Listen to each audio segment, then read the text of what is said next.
what's up, everybody? This is Fred Rachani of TSC News here with some breaking news. Cody Rhodes, WWE superstar Goldust, according to his official Twitter account, has requested his release from WWE. After 10 long years on the main roster, and probably a little bit more than 10 years if you include his time in Ohio Valley Wrestling, which was at the time WWE's developmental territory, Cody Rhodes, Stardust, is allegedly no longer with WWE. Could this be an angle? Could this be a ruse? Sure. But let's assume that we're going to take Cody Rhodes at his word and that he is officially unemployed by WWE right now or in the process of being unemployed by WWE. Okay. So let's look back at Cody Rhodes' career. 6-time World Tag Team Champion. 2-time Intercontinental Champion. 1/3 of the Legacy group with Randy Orton and Ted DiBiase Jr. back in 2009. Headlined a couple pay-per-views during that time as part of the Legacy. Had a lot of really good matches. Had a notable WrestleMania win clean over Rey Mysterio Jr. at I believe WrestleMania 27 in 2011. But the last couple years, the last 3 years in fact, have not been very good for Cody Rhodes. You see, 3 years ago around this time, he was teaming with his brother Goldust, Dustin Rhodes, who, by the way, just celebrated 8 years of sobriety, so congratulations, Dustin. And then, for whatever reason, they decided, you know, it might be a good idea to make him just like his brother and call him Stardust. And that is where Cody Rhodes' career went down freaking hill. Stardust was cool for about a couple weeks. I hated it from the beginning, but it was cool for a couple weeks to a lot of people. It had a weird cult following for whatever reason, but it never got off the ground. He won a tag title with his brother again, and then they kind of broke up, and Stardust was officially in, forget mid-card hell, he was in jobber hell. And a guy that was a good worker. This guy was a good worker for a long time. You know, some call him boring, whatever. Honestly, I think Cody Rhodes is a really good worker and can, you know, be really great sometimes if put in the right situations. But he went from being a really good worker to just a guy with a bad gimmick. And occasionally, you'd see him in some of Stardust's matches. You know, I think most recently it was Jack Swagger wrestled him either on Main Event or Superstars, one of those C shows on Hulu and WWE Network. Occasionally, you'd see, wow, Cody Rhodes is still good. But for whatever reason, I don't know if it's just a gimmick or losing faith or what, I felt like Cody Rhodes lost something. He lost his mind, for one, probably, because I mean, he's playing such a bad gimmick. But the thing is, his father, the late Dusty Rhodes, was so proud that Cody Rhodes embraced this gimmick and made the most out of it, and he did. The problem is, maybe this gimmick could have worked, but they didn't give him any credibility. They gave him horribly scripted dialogue, and I hate to say this, okay, because Cody Rhodes is a damn good worker in his own right. He ain't his brother, okay? Dustin Rhodes is one of, I'd say, the criminally underrated workers of his generation. I mean, he's a great, great worker. And you know, Cody Rhodes, for as good as he is, he ain't Dustin Rhodes. And he's never going to play Goldust, Stardust, Cold Dust, whatever, Blue Dust, okay, Angel Dust. He's never going to play a gimmick like Goldust as well as Goldust has played it all these years. That's just the bottom line. But Cody Rhodes is a damn good worker. Cody Rhodes was a damn good babyface. He proved he could be a damn good babyface in 2013. And for whatever reason, they just never ran with him. They had something good. Him and Goldust were teaming for a few months, won the tag titles over the Shield. I saw him at a house show, I think it was actually MSG, against Jack Swagger and Cesaro. They had a fun steel cage match. The crowd liked them. They had good matches. And okay, maybe Cody Rhodes wasn't going to rise to that main event level. Some people thought he would a few years back. But you know what? He was in a good spot. He was having good matches.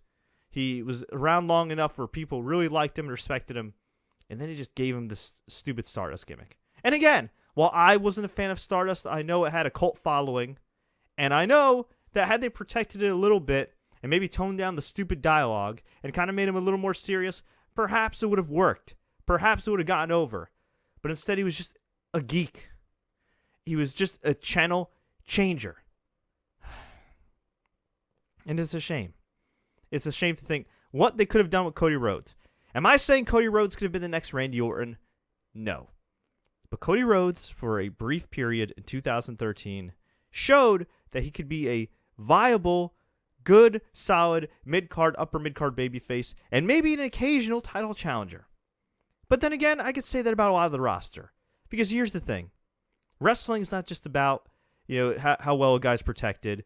It's not just about who has the most charisma or who's good in the ring. And that obviously is all important. But it's also about timing. It's about timing.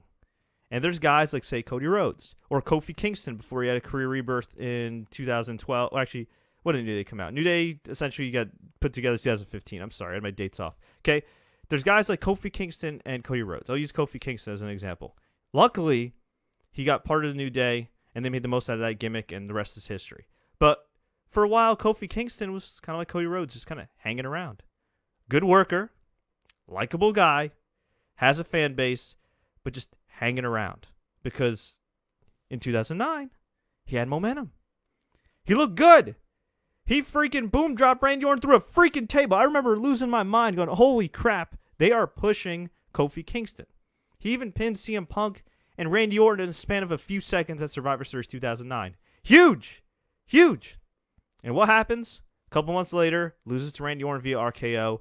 We never hear Kofi Kingston ever again when it comes to the main event scene. It was thought to be done.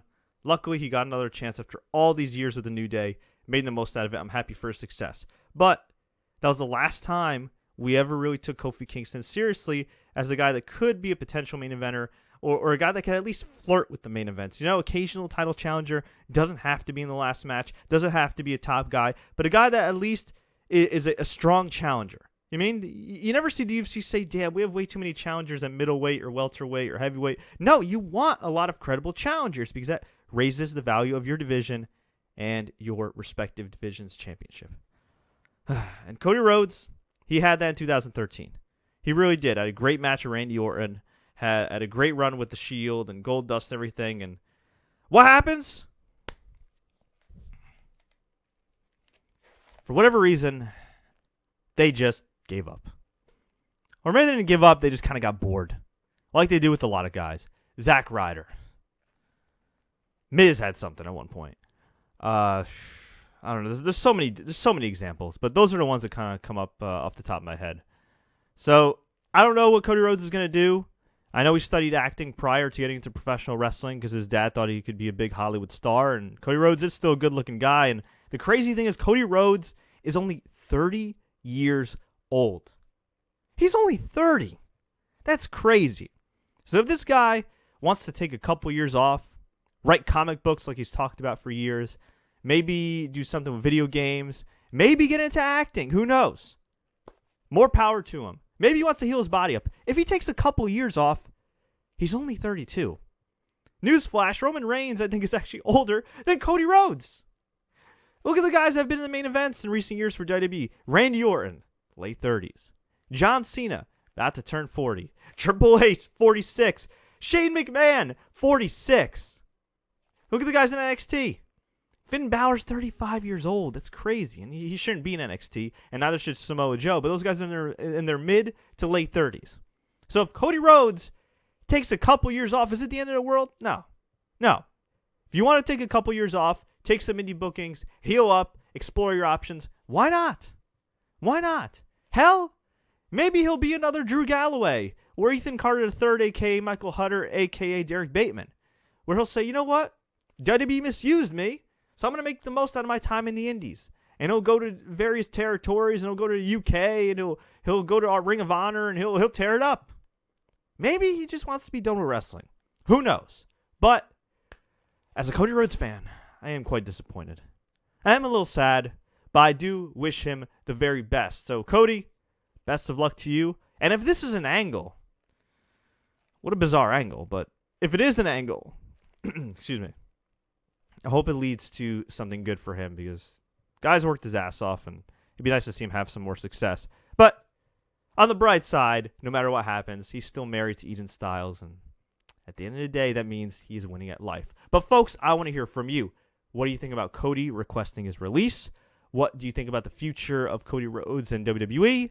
Let me know.